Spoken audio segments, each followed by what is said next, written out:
Jemaat yang dikasihi oleh Tuhan Yesus Kristus, pada hari Minggu ini kita memasuki minggu ke-20 setelah Trinitatis, ketritunggalan Allah. Marilah kita memasuki persekutuan yang kudus dengan Tuhan. Kita menyembah dan memuji namanya. Kita bernyanyi dari buku Ende nomor 2 ayat 1. Naing pujioku ho Jehovah.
Di dalam nama Allah Bapa dan nama anaknya Tuhan Yesus Kristus dan nama Roh Kudus yang menciptakan langit dan bumi.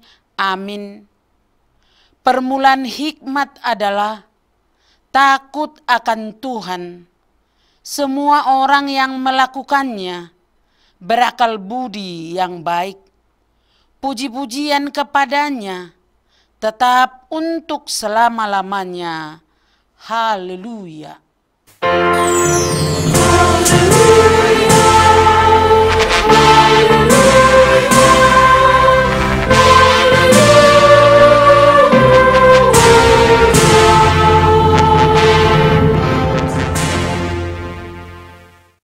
Marilah kita berdoa. Ya Tuhan yang Maha Kuasa, berilah iman yang hidup kepada kami, agar kami tetap percaya pada anak-Mu Tuhan Yesus Kristus, Tuhan kami. Jadikanlah hati kami tahir ya Allah, dan perbaharuilah batin kami dengan roh yang teguh. Kuatkanlah iman kami supaya kami tetap bersukacita, mengingat keampunan dosa kami, oleh karena anak-Mu Tuhan Yesus Kristus Tuhan kami. Amin. Kita bernyanyi dari buku Ende nomor 123 ayat 3. Ale dongan nasaroha.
Dengarkanlah hukum Tuhan pada hari Minggu ini dari kitab Roma 12 ayat 2. Janganlah kamu serupa dengan dunia ini, tetapi berubahlah oleh pembaharuan budimu, sehingga kamu dapat membedakan manakah kehendak Allah, apa yang baik, apa yang berkenan kepada Allah, dan sempurna. Demikianlah hukum Tuhan. Marilah kita memohon kekuatan kepada Tuhan untuk melakukan hukum-Nya. Ya Tuhan Allah, kuatkanlah kami melakukan yang sesuai dengan hukum-Mu. Amin. Kita bernyanyi dari buku Ende nomor 433, O Tuhaki Saitopot Au.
Marilah kita mengaku dosa kita.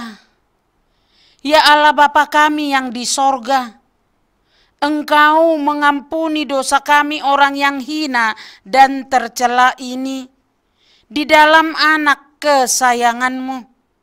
Kasihanilah kami orang berdosa ini. Nyatakanlah di dalam hati dan jiwa kami ini akan keampunan segala dosa dan kesalahan kami itu. Karuniakanlah Roh Kudus bagi kami untuk memberi kekuatan, keteguhan, dan ketetapan hati, supaya iman kami tidak tergoyahkan. Bimbing dan ajarlah kami ya Tuhan, agar kami benar-benar sungguh-sungguh menyerahkan diri, hati dan jiwa kami kepadamu saja, sebagai korban yang hidup dan kudus, oleh sebab anak-Mu, Tuhan Yesus Kristus Tuhan kami. Amin. Janji Tuhan tentang pengampunan dosa kita, tetapi Dia tertikam oleh karena pemberontakan kita. Dia diremukkan oleh kejahatan kita. Ganjaran yang mendatangkan keselamatan bagi kita ditimpahkan kepadanya, dan oleh bilur-bilurnya kita menjadi sembuh. Kemuliaan bagi Allah di tempat yang maha tinggi. Amin. Kita bernyanyi dari buku Ende nomor 770 ayat 2. Tu debatami.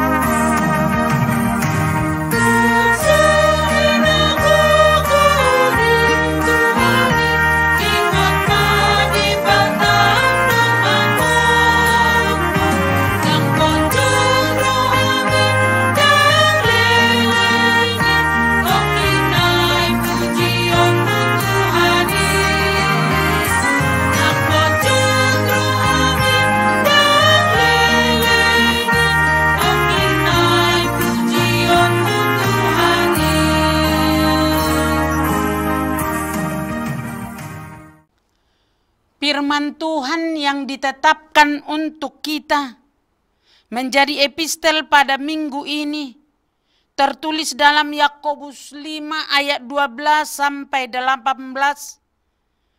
Tetapi yang terutama, saudara-saudara, Janganlah kamu bersumpah demi sorga, maupun demi bumi, atau demi sesuatu yang lain. Jika ya, hendaklah kamu katakan ya.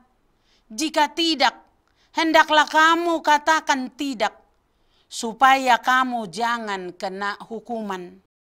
Kalau ada seorang di antara kamu yang menderita, baiklah ia berdoa. Kalau ada seorang yang bergembira, baiklah ia menyanyi. Kalau ada seorang di antara kamu yang sakit, baiklah ia memanggil para penatua jemaat, supaya mereka mendoakan dia, serta mengolesnya dengan minyak dalam nama Tuhan. Dan doa yang lahir dari iman akan menyelamatkan orang sakit itu, dan Tuhan akan membangunkan dia. Dan jika ia telah berbuat dosa, maka dosanya itu akan diampuni. Karena itu, hendaklah kamu saling mengaku dosamu dan saling mendoakan supaya kamu sembuh. Doa orang yang benar, bila dengan yakin didoakan, sangat besar kuasanya. Elia adalah manusia biasa sama seperti kita, dan ia telah bersungguh-sungguh berdoa supaya hujan jangan turun, dan hujan pun tidak turun di bumi selama 3 tahun dan 6 bulan. Lalu ia berdoa pula, dan langit menurunkan hujan, dan bumi pun mengeluarkan buahnya. Demikianlah firman Tuhan. Berbahagialah orang yang mendengar firman Allah, serta memeliharanya. Amin. Kita bernyanyi dari buku Ende nomor 487 ayat 1. Tung halak namar gogo.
Marilah kita bersama-sama mengaku iman percaya kita, sebagaimana teman-teman seiman di seluruh dunia.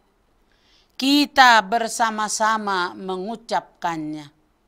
Aku percaya kepada Allah, Bapa yang Maha Kuasa, Khalik langit dan bumi.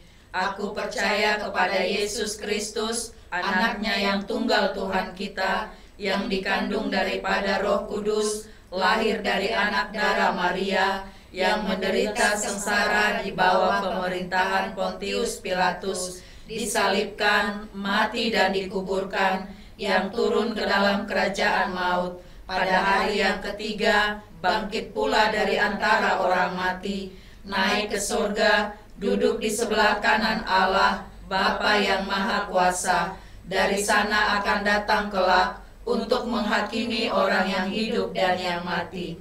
Aku percaya kepada Roh Kudus dan adanya satu gereja yang kudus dan am, persekutuan orang kudus, pengampunan dosa, kebangkitan daging, dan hidup yang kekal. Amin. Sebelum kita mendengarkan firman Tuhan, kita akan bernyanyi. Kita akan mengumpulkan persembahan kita. Persembahan 1A dan 1B. Kita bernyanyi dari buku ND nomor 755. Haposan ho Tuhan.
Damai sejahtera Allah yang melampaui segala akal, itulah yang memelihara hati dan pikiranmu dalam Kristus Yesus Tuhan kita. Amin. Saudara-saudari yang terkasih dalam nama Tuhan Yesus Kristus, firman Tuhan yang menjadi khotbah minggu ini tertulis dalam Nehemia pasal 1 ayat 1 sampai 11. Demikian dikatakan. Riwayat Nehemia bin Hakkalia. Pada bulan Kisleu tahun ke-20, ketika aku ada di Puri Susan, datanglah Hanani, salah seorang dari saudara-saudaraku, dengan beberapa orang dari Yehuda. Aku menanyakan mereka tentang orang-orang Yahudi yang terluput, yang terhindar dari penawanan, dan tentang Yerusalem. Kata mereka kepadaku, orang-orang yang masih tinggal di daerah sana yang terhindar dari penawanan ada dalam kesukaran besar dan dalam keadaan tercela. Tembok Yerusalem telah terbongkar dan pintu-pintu gerbangnya telah terbakar. Ketika ku dengar berita ini, duduklah aku menangis dan berkabung selama beberapa hari. Aku berpuasa dan berdoa ke hadirat Allah semesta langit.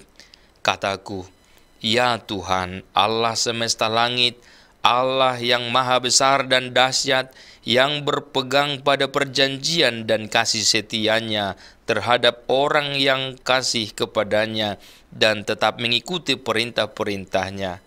Berilah telingamu dan bukalah matamu dan dengarkanlah doa hambamu yang sekarang kupanjatkan ke hadiratmu siang dan malam bagi orang Israel, hamba-hambamu itu, dengan mengaku segala dosa yang kami orang Israel telah lakukan terhadapmu. Juga aku dan kaum keluargaku telah berbuat dosa. Kami telah sangat bersalah terhadapmu dan tidak mengikuti perintah-perintah, ketetapan-ketetapan, dan peraturan-peraturan yang telah kau perintahkan kepada Musa hambamu itu. Ingatlah akan firman yang kau pesan kepada Musa hambamu itu, yakni bila kamu berubah setia, kamu akan kucerai-beraikan di antara bangsa-bangsa. Tetapi bila kamu berbalik kepadaku dan tetap mengikuti perintah-perintahku serta melakukannya, maka sekalipun orang-orang buanganmu ada di ujung langit, akan kukumpulkan mereka kembali dan kubawa ke tempat yang telah kupilih untuk membuat namaku diam di sana. Bukankah mereka ini hamba-hambamu dan umatmu yang telah kau bebaskan dengan kekuatanmu yang besar dan dengan tanganmu yang kuat? Ya Tuhan, berilah telinga kepada doa hambamu ini dan kepada doa hamba-hambamu yang rela ikut akan namamu, dan biarlah hambamu berhasil hari ini dan mendapat belas kasihan dari orang ini. Ketika itu aku ini juru minuman raja. Demikian firman Tuhan. Tergerak oleh belas kasihan, demikianlah Nehemia terhenyuh, sedih mendengar saudaranya Hanani memberitahukan tentang keadaan Yerusalem. Sebelumnya kita harus ketahui bahwa Israel terbuang di Babel, namun Babel dikalahkan oleh kerajaan Persia, sehingga umat Israel diizinkan kembali ke Yerusalem untuk membangun bait suci yang sudah hancur. Waktu itu dipimpin oleh Zerubabel. Dan sekitar 100 tahun kemudian, umat Israel yang masih berada di Babel kembali ke Yerusalem, dipimpin oleh Ezra untuk memperbaiki sikap dan spiritualitas umat. Namun, keadaan Yerusalem belum membaik karena tembok Yerusalem belum dibangun.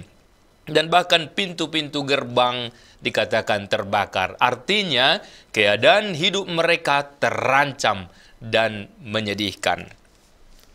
Mendengar hal itulah Nehemia sedih, berdoa dan menangis. Kemudian tergeraklah hatinya untuk kembali ke Yerusalem memperbaiki keadaan tersebut. Nehemia seorang Israel. Dia bekerja sebagai juru minum Raja Artasasta, yaitu Raja Persia. Maka dengan keberanian setelah berpuasa dan berdoa, dia memohon izin kepada raja untuk pulang membangun Yerusalem dan diizinkan. Saudara-saudari, untuk memulai pekerjaan itu, Nehemia melakukan 3 hal. Yang pertama, berdoa, memohon agar Allah mengulurkan tangannya yang penuh kemurahan untuk menyingkirkan halangan dan membuka jalan. Yang kedua, mengadakan pendekatan pribadi untuk membangkitkan semangat para pemimpin Israel agar bersedia mendukung pembangunan itu. Dan yang ketiga, dengan penuh keberanian menghadapi ancaman para penentang pembangunan melalui kerja keras. Dan di akhir kitab ini diberitahukan bahwa pembangunan akhirnya selesai bahkan hanya 52 hari. Dan umat bersaksi bahwa itu terjadi karena pertolongan Allah melalui perencanaan yang matang serta usaha yang maksimal dari Nehemia yang bekerja sama dengan para umat. Saudara-saudari, dari pengalaman Nehemia ini kita belajar banyak hal. Yang pertama, peka, peduli terhadap keadaan sekitar. Kehidupan Nehemia yang sebenarnya sudah nyaman sebagai juru minum Raja Persia, namun dia tidak hanya memikirkan dirinya sendiri. Yang kedua, hal yang perlu kita pelajari dari sini adalah bahwa tujuan yang baik mungkin saja mengalami penolakan bahkan hambatan, namun menyerah bukan jawaban, melainkan mengandalkan Tuhan untuk menerima hikmat sehingga kebaikan menjadi nyata. Dan yang ketiga, pentingnya pengenalan akan firman Tuhan sejak dini, agar hal itu mendorong setiap pribadi bertindak benar di masa yang akan datang. Sebagaimana Nehemia telah mengenal Tuhan jauh sebelumnya, maka dia pun tahu berdoa dengan kuasa dan mengetahui janji Tuhan. Dan yang keempat, tidak menyerah saat menghadapi tantangan dalam pelayanan. Tantangan justru mendorong kita untuk lebih bersandar kepada Allah, lebih membuka diri untuk menerima dan diterima oleh sesama rekan pelayan, dan tidak takut terhadap ancaman apapun, karena Allah pasti membuka jalan. Dan yang kemudian, hal yang perlu kita pelajari dalam nas ini melalui kehidupan Nehemia adalah keteladanan seorang pemimpin iman melalui integritas, kerja keras, rajin, dan kecakapan membangun link, circle, agar adalah hal yang perlu dijaga, ditingkatkan oleh setiap orang beriman. Amin. Ya Tuhan Allah, kami bersyukur. Janjimu sungguh nyata, pertolonganmu juga nyata. Bagaimanapun keadaan kami di tengah-tengah dunia ini, dalam kehidupan ini, sesungguhnya Engkau peduli dan menatap kami. Engkau akan memberikan pertolongan tepat pada waktunya. Bahkan setiap orang, umat-Mu, boleh Engkau pakai untuk menjadi bagian alat Tuhan untuk mewujudkan kerajaan-Mu, untuk mewujudkan kehendak-Mu, sehingga tercipta kedamaian, sukacita, dan kasih di tengah-tengah kehidupan umat-Mu. Maka biarlah setiap kami Engkau jamah hatinya untuk peduli, untuk peka, dan juga untuk mau berbuat sesuatu yang baik. Ketika kami melihat di sekitar kami ada yang kurang, ada yang harus diperbaiki, dan ada hal-hal yang harus kami turut serta campur tangan di dalamnya untuk memperbaiki keadaan. Biarlah hikmat yang daripadamu kami pakai, sehingga dengan demikian kemuliaan Tuhan semakin terpancar, dan juga kami merasakan damai, ketentraman, sebab Tuhan yang menolong. Biarlah kami selalu mengandalkan kekuatan daripadamu, dan biarlah kami semua selalu dekat dengan firman-Mu, karena dengan mengetahui firman-Mu itulah kami akan tahu berbuat sebagaimana yang Tuhan kehendaki untuk kebaikan umat bersama. Ya Tuhan, berkatilah setiap umat jemaat-Mu, yang sakit Engkau sembuhkan, yang lemah Engkau berikan kekuatan, yang berduka tolonglah berikan penghiburan dan pengharapan. Dan bagi semua kami dalam pekerjaan, kegiatan, aktivitas kami, Tuhan yang memberkati dan mencukupkan segala sesuatu yang dibutuhkan oleh setiap keluarga. Berkati juga bangsa kami, negara kami, biarlah dipenuhi dengan damai melalui pimpinan kami, pemerintah kami, sehingga diarahkan ke jalan yang membawa kesejahteraan dan kebaikan umat. Dimuliakanlah nama-Mu di dalam nama Yesus. Amin. Kita bernyanyi dari buku Ende nomor 467 ayat 1 sambil mengumpulkan persembahan kedua.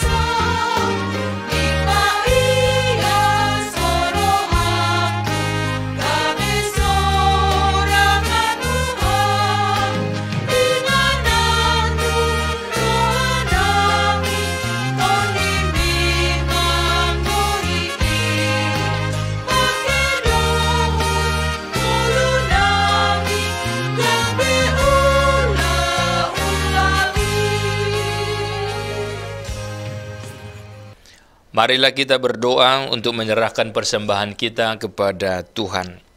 Ya Allah, Bapa kami yang di surga, kami mengaku bahwa Tuhan adalah sumber dari segala karunia yang melimpah dalam kehidupan kami masing-masing. Sebahagian daripada karunia itu kami serahkan kembali sebagai persembahan kepada Tuhan. Terimalah dan berkatilah persembahan umat-Mu ini, agar dapat kami pergunakan untuk pekerjaan dan pelayanan kerajaan Tuhan di dunia ini. Bukalah hati kami untuk mengenal betapa banyak berkat dan karunia yang kami peroleh dari Tuhan, supaya kami senantiasa bersyukur kepada-Mu di dalam nama Yesus Kristus Tuhan kami. Amin.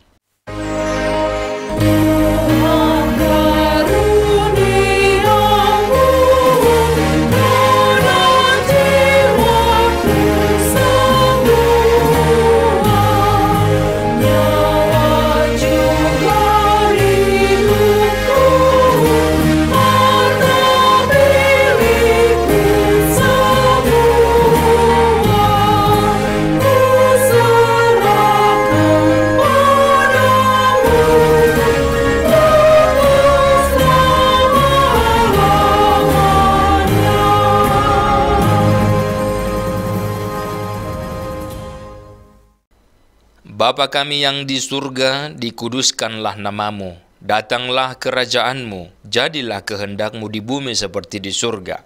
Berikanlah kami pada hari ini makanan kami yang secukupnya, dan ampunilah kami akan kesalahan kami, seperti kami juga telah mengampuni orang yang bersalah kepada kami. Dan janganlah membawa kami ke dalam pencobaan, tetapi lepaskanlah kami daripada yang jahat.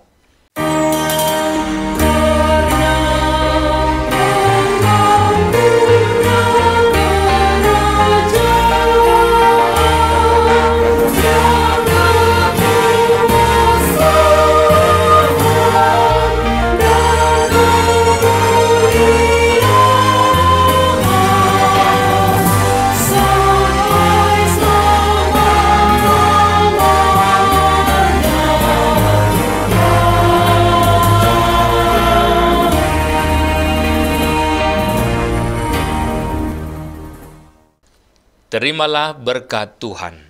Tuhan memberkati engkau dan melindungi engkau. Tuhan menyinari engkau dengan wajah-Nya dan memberi engkau kasih karunia.